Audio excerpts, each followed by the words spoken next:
Hello everyone, welcome to our channel Bright Game. My name is Pradeep Patel.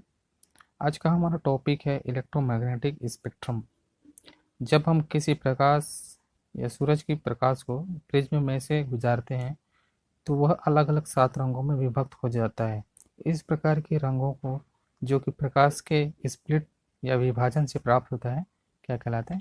Spectrum. यहाँ पर देखिए diagram में कि जब हम किसी प्रिज्म पर सनलाइट या फिर प्रकाश इस पर इसमें से प्रिज्म से गुजारते हैं तो अलग अलग 7 रंगों में विभक्त हो जाता है। पदार्थों के अणुओं एवं विद्युत चुंबकीय विकिरणों की अंतरक्रिया से एक स्पेक्ट्रम प्राप्त होता है जिसे इलेक्ट्रोमैग्नेटिक स्पेक्ट्रम कहा जाता है। यानी कि जब किसी पदार्थ पर या किसी अणुओं पर विद्युत चुंबकीय जो विकिरण है, रेडिएशन है, उसको आरोपित किया जाता है तो उस रेडिएशन के उस अणुओं या सब्सटेंस के साथ इंटरेक्शन से, उस मॉलिक्यूल के साथ इंटरेक्शन से एक स्पेक्ट्रम प्राप्त होता है जिसे हम डिटेक्टर की सहायता से रिकॉर्डर पर प्राप्त करते हैं, जिसे क्या कहते हैं? इलेक्ट्रोमैग्नेटिक स्पेक्ट्रम कहा जाता है। ठीक है, इसके बाद है टाइप्स ऑफ स्पेक्ट्रा। स्पेक्ट्रम के प्रकार। स्पेक्ट्रम 2 प्रकार के पाए जाते हैं, उत्सर्जन स्पेक्ट्रम या अवशोषण स्पेक्ट्रा, एमिशन स्पेक्ट्रा या एब्जॉर्प्शन स्पेक्ट्रम। तो देखते हैं अवशोषण स्पेक्ट्रा, एब्जॉर्प्शन स्पेक्ट्रम। जब हम किसी प्रकाश या विकिरण को किसी पदार्थ में से गुजारते हैं या गुजारा जाता है तो स्पेक्ट्रोस्कोप में स्पेक्ट्रम प्राप्त होता है। जब हम किसी प्रकाश को विकिरण को किसी पदार्थ में से गुजारते हैं तो स्पेक्ट्रोस्कोप में एक स्पेक्ट्रम प्राप्त होता है। इस स्पेक्ट्रम को कलर बैंड के साथ कुछ ब्लैक बैंड भी प्राप्त होते हैं। तो इस स्पेक्ट्रम के साथ कुछ कलर बैंड के साथ साथ कुछ ब्लैक बैंड भी प्राप्त होते हैं। और ये जो ब्लैक बैंड है ये इसलिए प्राप्त होते हैं क्योंकि जो ब्लैक बैंड के अंतर्गत आने वाले जो तरंगदैर्घ्य के जो प्रकाश हैं उसको ये पदार्थ क्या कर लेता है? अवशोषण कर लेता है। यानी कि ब्लैक बैंड इसीलिए प्राप्त होता है कि जब किसी पदार्थ पर विकिरण को गुजारा जाता है तो वो उस ब्लैक बैंड के अंतर्गत आने वाले जो तरंगदैर्घ्य के जो प्रकाश है उसको क्या कर लेता है? अवशोषण कर लेता है, जिससे ब्लैक बैंड प्राप्त होता है। इस प्रकार के जो स्पेक्ट्रम है, इस प्रकार के जो प्राप्त स्पेक्ट्रम को अवशोषण स्पेक्ट्रम कहा जाता है।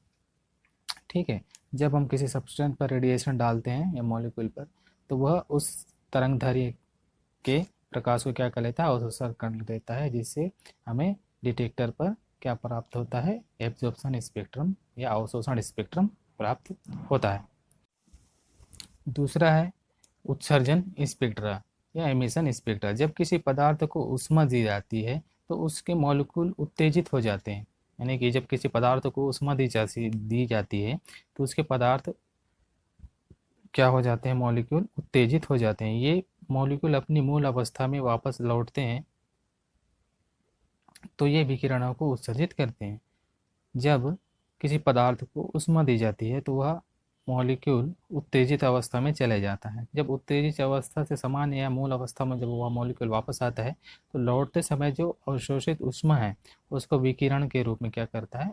उत्सर्जित करता है। इस विकिरण को स्पेक्ट्रोस्कोप में इस विकिरण से स्पेक्ट्रोस्कोप में एक स्पेक्ट्रा प्राप्त होता है जिसे उत्सर्जन स्पेक्ट्रा कहते हैं। यानी कि उत्सर्जन स्पेक्ट्रा यानी एमिशन स्पेक्ट्रा प्राप्त होता है।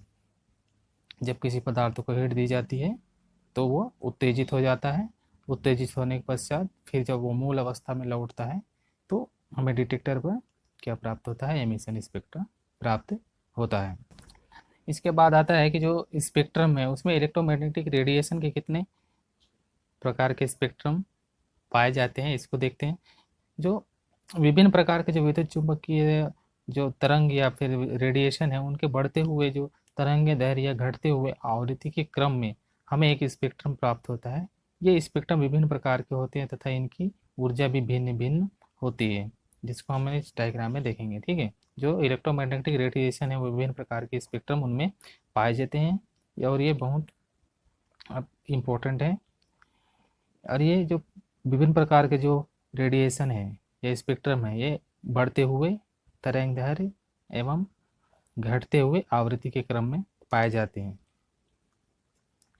ठीक है, तो देखते हैं इसमें, ये डायग्राम में देखो कि जो बढ़ते हुए जो वेवलेंथ है और तरंगदैर्घ्य और घटते हुए आवृत्ति यानी कि फ्रीक्वेंसी, इस साइड क्या है, घटता हुआ या फ्रीक्वेंसी है, और इस तरफ क्या है, वेवलेंथ। जैसे जैसे हम राइट साइड में जाएंगे वेवलेंथ बढ़ेगी, एंड जैसे जैसे हम लोग लेफ्ट साइड आएंगे तो वेवलेंथ घटेगी एंड फ्रीक्वेंसी बढ़ेगी। पहला है यहाँ पर विजिबल रीजन। विजिबल रीजन में 7 कलर आएंगे, violet, blue, green, yellow, orange, जहाँ पर हम इसे देख सकते हैं। इसका जो फ्रीक्वेंसी है वो 400 से 7500 एंगस्ट्रॉम तक होता है। और उसके बाद इसके राइट साइड पर IR रेडिएशन एवं लेफ्ट साइड पर UV रेडिएशन होता है। जैसे IR रेडिएशन का जो वेवलेंथ है वो 10⁻⁻6 से लेके 10⁻⁻4 तक होता है। उसके बाद आएगा माइक्रोवेव, FM, रेडियो वेव आएगा। उसके बाद फिर लॉन्ग रेडियो वेव इधर राइट साइड में आएगा। उसके पश्चात इधर लेफ्ट साइड में एक्सरे है, गामा रे है एंड कॉस्मिक रे आएगा।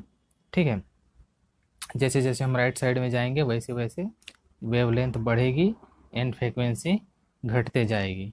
ठीक है, वेवलेंथ देखिए इसमें बढ़ रहा है एंड फ्रीक्वेंसी घट रहा है, और जैसे जैसे हम लेफ्ट साइड में चलेंगे वैसे वैसे वेवलेंथ घटेगी एंड फ्रीक्वेंसी वैसे वैसे बढ़ते जाएगी।